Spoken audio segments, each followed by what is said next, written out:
So, question, who's ready for a flashback to 12 years ago? Everybody's got a question on their mind, So now it's time, to ask Justine anything. Hey, you can ask IJ. Hey, you can ask IJ. So I recently have been kind of reflecting on my YouTube career, and it's safe to say that I think that I'm officially old. Like, I cannot even believe the fact that my YouTube channel that I started in 2006, there are people watching my channel right now that were not even born when I started my channel. Like, that to me is absolutely mind-blowing. And why it's so shocking to me is because my attention span is pretty much non-existent. So the fact that something can hold my attention for that long, still to this day, I absolutely love it and have been really enjoying seeing this entire space just evolve, like right before my eyes. And it's evolved over the past, oh my goodness, 2006, what is that? What is the math on that? Like 16 years? How many years has it been since May of 2006? Oh, yes, 16. Like some of you who are starting to drive right now, like I was starting a YouTube channel. And about 12, 13 years ago, I started this show called Ask IJ. And it was kind of like the beginning of Ask Me Question videos. So I thought today, in honor of that,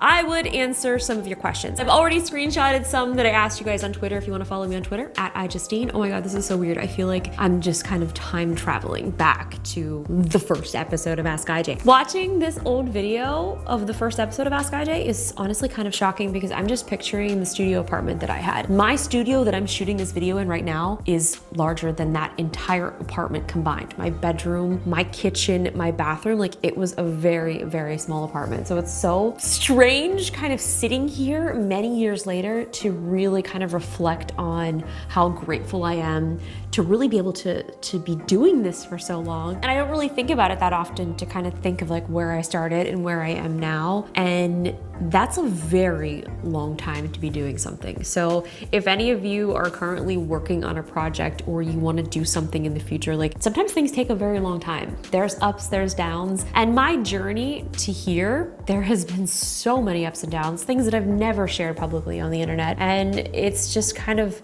interesting because I've sort of crafted this entire strange career from the very beginning, and who knows where I'll be in 10 years, which somebody actually asked me one of those questions. But without further ado, I want to hop into some of these questions. Okay, Zach wants to know, will you include the original theme song? Of course. Didn't you just hear it? Jeff Smith, thank you so much for that original piece of art. It is such an iconic song. Emily is asking what the favorite thing is about my job, and actually it's ironic that she would ask this because I got a chance to meet Emily back at Vlog University. She has been following my channel for the past couple of years, and it's so awesome to really get a chance to meet you guys. Like the people that see my content, you watch my videos, you watch whatever it is that you're watching of mine, following me on Instagram, following me on Twitter, whatever it is. And then I actually get to meet you guys in person. And that was honestly like the coolest part about my job is seeing you guys in person, seeing the impact that I've had on some of your lives. And like, that is so incredibly meaningful because I never really had, I guess, a role model when I was growing up of someone who was doing something that I wanted to do. There weren't many women in tech. There really wasn't many women at all that I knew doing the types of things that I liked, like playing video games, editing, coding. And now with the internet, like you can find people who are doing things that you like and you can follow them and you can talk to them and you can reach out. So the fact that like I can be that for some of you out there is so freaking awesome, and it honestly means the world to me. So thank you again for watching, and however you guys found my channel or found me, I appreciate you and you're all so awesome. And I'm so excited that I get to do this for a job. It is a very, very difficult job. I don't think a lot of people understand how difficult it is, but it is something that I genuinely really do enjoy, and I am so excited for the next question, which is from Mike Kriza. Hello, Mike. Oh my God, it's so good to hear from you as well. How many external hard drives did you have to go through to find that original theme song? Thankfully, Gmail. I had it in my email. I just did a quick little and there it was. This is so awesome seeing so many of you guys from back in the day. Greg, who said, well, I think I was a part of that first Ask IJ, so I gotta keep it going. What are some of the similarities that you're seeing between the rise of social media boom in 2006 and the rise of the NFT market now? I would say the NFT market is so much more volatile than social media back then, just because there is money at stake. There are so many more scammers and there's so many more people on the internet that have access to these types of things that you have to be super, super careful. But the thing that I am excited about in the NFT, in the crypto, in the blockchain, in the Web3 space is what the future of that is going to look like. Like right now, there are environmental impacts, but what I am most excited about is the future of what this space looks like with Web3, with the blockchain tech, with NFT technology. Now, I know it's such a huge controversy, but I promise you, as someone who has been criticized in the past for being made fun of for playing video games, I used to go to LAN parties. Some of my friends in high school back in the 90s were competing in gaming tournaments and we were getting made fun of. They're like, video games, you're never gonna actually be able to professionally play that and make it a career. That's weird because then I was hosting Call of Duty tournaments where the prize pool was $1 million. So went from getting made fun of for playing video games to hosting $1 million tournaments. Oh, let me remember the times that I had people tell me that their friends were making fun of me for making YouTube videos back in 2006. And it's very interesting because some of those people who I remember were making fun of me were asking for collabs many years later.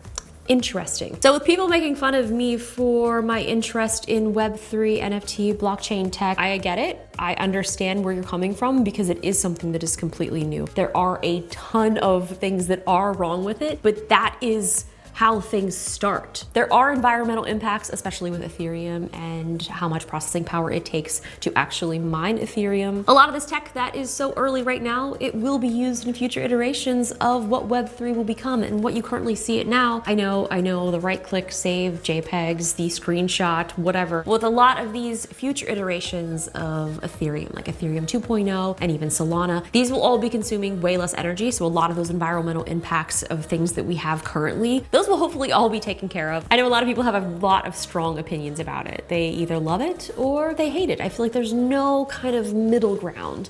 And the interesting thing is a lot of the information that people are saying it's a lot of not true things. Would you guys like to see me kind of explain my thought process in sort of this Web3 space, in the crypto, in the NFT world? And I'm not going to be giving you any financial advice. Like, I'm not saying go out and buy these. I'm not telling you to start investing in crypto. I just want to kind of dispel, I think, some of the myths and some of the misconceptions, because I think that's one of the things that's kind of upsetting is a lot of people don't have all of the information. And when you go to sort of look up this information, it's really hard to find because everything is so polarizing. And I would say that if this is something that you are interested in, you have to do your research. You need to find trusted people because there are a lot of scams. There's scams everywhere. I mean, if you look in my YouTube comments, it's basically a ton of bots just spamming and scamming, and that is nothing new, but it is very, very prevalent in the NFT space, and it is very easy to get scammed. I unfortunately was scammed, and I'm actually glad that I was because I learned from that experience. But I am super excited about some of these new platforms and some of the blockchain tech that is coming out that is environmentally friendly. There are so many ways that this could actually be achieved. I am just very excited to kind of see where it all goes. So I know that was kind of like a long-winded answer, but I honestly do truly believe that there is something here. Is the current form that it's in now it? No. Is it flawed? Yes. That goes with basically the entire beginning of social media. That's the fun part. And what I think is so cool about Web3 is the community aspect of, like, we all kind of have the ability to help make these changes. And I'm just really excited to kind of see the next generation kind of take this to a whole nother level. It's like, you guys are the next generation. So it's like, what are you guys going to create that isn't created now? Like when people say, hey, I want to be a YouTuber. Yeah, cool, great. Why don't you strive to do something that is not even here yet?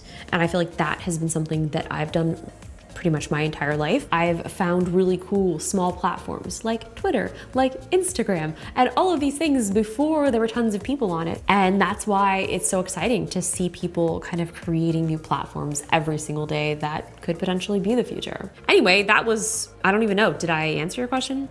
It's hard to say.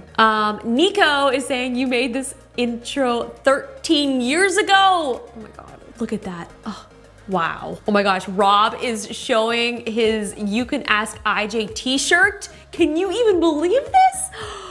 Wow. Also want to know if this was going to include the original theme song. Yep, you better believe it. I don't think Ask IJ shirts are still available, but I mean, if you guys really want me to revamp that incredible design, I can do that. Connor's asking if I will ever, no, that's not what he's asking at all, actually. He said, do you think we'll see Apple launch their multi-reality headset this year? And if so, what would you like to see it do? Wow. I guess I would like it just to be comfortable. I mean, I think that's one of the things that's really difficult for a lot of these headsets is they are heavy, they're kind of bulky, and I get motion sickness very, very easily. So if there's some way to kind of limit the motion sickness aspect, like I'm all for it. I think obviously having it be cordless is a huge plus, long battery life and comfort. We need to have it be comfortable. And I feel like once Apple does this, they're gonna do it right. My dream podcast guest for Same Brain, I mean, I guess it would be Tim Cook, but like I already talked to him, but if he wants to come back on and chat like anytime, like for an extended period of time, Tim, you know where to find us. How's my Tesla Model S Plaid? Is it better than the Mercedes that I had? So they're like two very separate cars. I absolutely love the Model S Plaid. I actually was thinking of selling my Mercedes, but it is completely paid off and I love that car so much. And I feel like the only way that I will get rid of that is if I am upgrading to, I don't know, like a truck or something like that, because I feel like I do a lot of lugging of gear, a lot of stuff.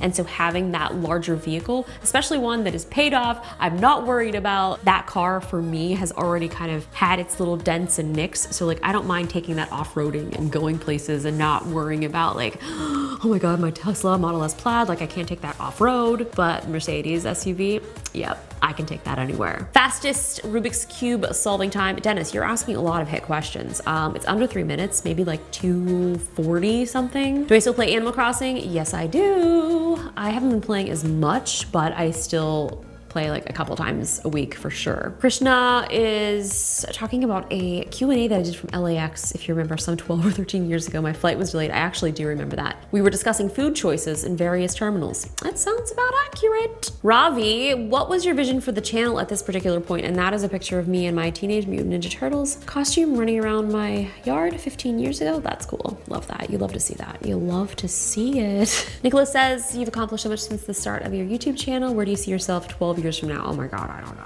Oh my God, I don't know. That's such a long time. That's such a long time. Favorite Apple product? I mean, it's gotta be my phone. Like my iPhone, like I can literally do everything from this. Everything. Favorite games to play over the past year? Oh man, I haven't like really done any crazy playthroughs except for Halo.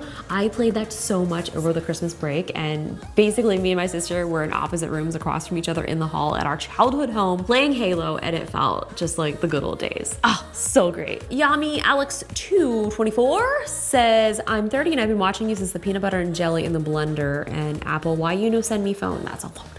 I remember ordering, I think it was like the iPhone 4 maybe, and UPS sent it in an empty box. There was no phone in said box. Do I think I'll write another book in the future? I think I will. Maybe a children's book. Will I ever go to another concert again? I would like to. There's actually a Justin Bieber concert coming up at the end of the month that I was thinking that maybe that might be something that I would be into. My favorite dog breed is, it's my dog, whatever he is, DJ Mini Maddie, my baby boy. He's a Bichon, Poodle, Lhasa Apso, Chihuahua, little mixed mutt, and he is freaking perfect. And I think that was actually the last question that I have. It is. Wow. Well, thank you guys for watching this little Ask IJ episode. I can't believe I've been doing this for probably half of some of your lives. It's kind of shocking. Let me know in the comments below if you have any other questions. I would love to chat with you guys here after this video is even posted, you know, like in the comment section, just like the good old days. If you guys haven't subscribed, please hit subscribe. Be sure to hit the bell so you'll be notified when I post new videos, or maybe even some YouTube shorts if you guys are into that sort of thing. I'll see you guys later. Bye.